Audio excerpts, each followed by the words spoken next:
Yeah, the one that got away. A lot of my YouTube community have been posting about the one that got away.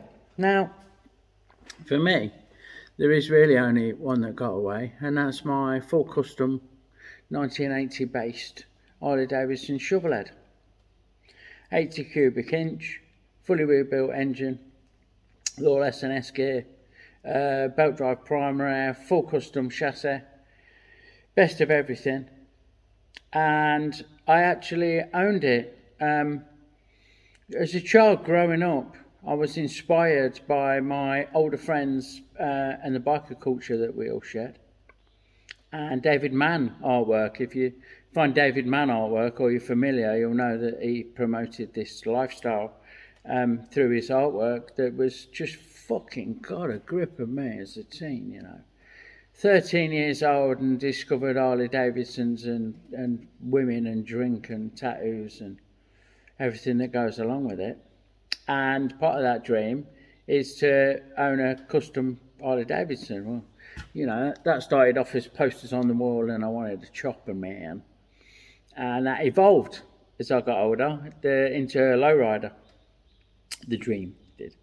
And 13 years later, so it took me when I was 13 when I went, oh, fuck it. When I'm grown up, I'm going to ride a fucking Harley.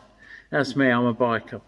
It took me as long as I'd lived to actually realise that dream. And I got 1980 Harley Davidson shovelhead, 80 cubic inch, and rough as fuck, off a really, really good friend of mine. We did a good trade.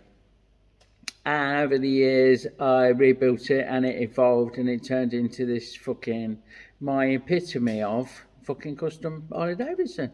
You know, unfortunately, during my marriage to victim number 2, bless her, we suffered terribly from substance abuse and addiction.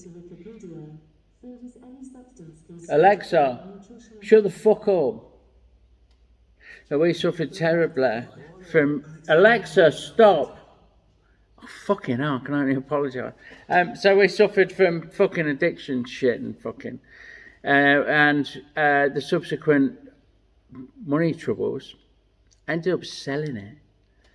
So it took me 13 years to get it. I was 26 when I got it. And I wasn't 39. The 13 years didn't carry on, but I'd owned it for fucking 20 odd years, I guess, when it ended up getting sold. And as soon as the chap rode off, I knew I made a fucking big mistake. I went in the house, looked at the fucking stack of money on the table, and that feeling of I've made a fucking mistake didn't go away, right? 6 fucking years later, this feeling, this regret, and I've got a few regrets, and I've been a wanker. I've lived through some shitty times and done bad things and things that I'm not proud of, but regrets, I've got a few. I could be in a song.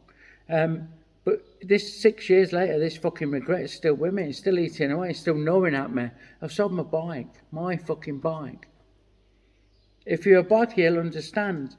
Vehicles come and go, and it is just a collection of parts bolted together.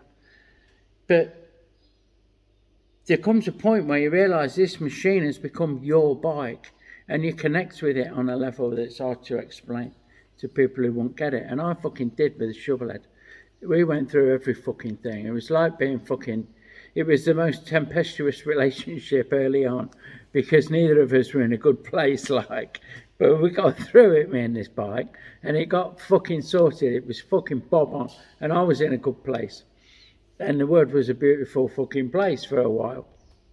Then it went tits up. 6 years later, I'm still fucking... After this thing, it's still eating away at me. Horrible, horrible time. And then my marriage fucking finally broke down. So I'm fucking in a bedsit. My business tattoo studio is going down the shitter because of where I'm at. I just got clean and dry, which was a good thing. But I don't think I was dry then. But anyway, I was on my sobriety, well on my sobriety fucking journey. I was certainly drug free. And living in a little bedsit, fucking really struggling to make ends meet and put my life back together after this divorce. Well, the relationship broke down, you know, separation.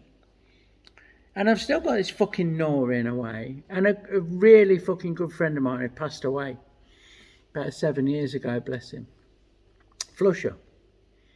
He's got in touch and gone, your fucking bike's for sale, you know. I'm like, what fucking bike? I've got an XJ 1300, XJ 1300, which I really like, by the way. Stuck out the back of this fucking bed set. Oh, I was being fucking 18 again. Anyway, he's fucking on about the shovel, isn't he? So I'm like, what the fuck, where is it? It's on eBay. Fucking on eBay. And the guy I sold it to sold it on. And it's had some head work done. It's been converted to unleaded fuel because obviously 1980s America, I didn't know unleaded, so it's no good for that. And it's for sale and it's at quite a reasonable price. Unfortunately, I've got about fucking 10 bob. Like I say, I'm in my fucking bedsit, sat in my fucking underpants with a bottle of vodka probably. Fucking crying at the world.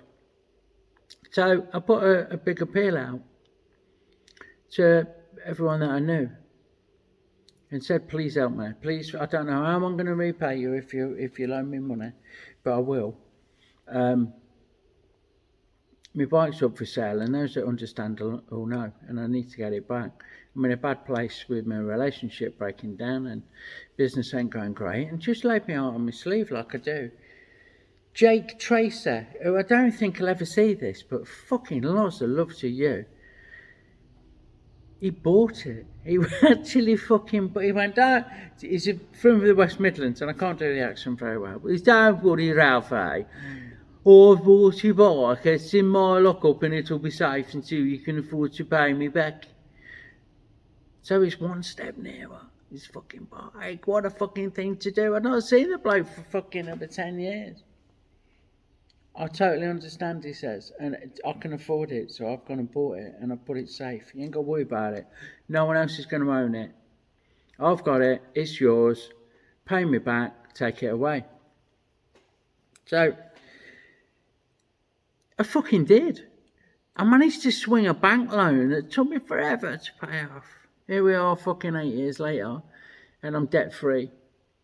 I'm probably 2 years debt free, so it took me 7 years to pay, 6 years to pay this fucking loan off and sort me shit out.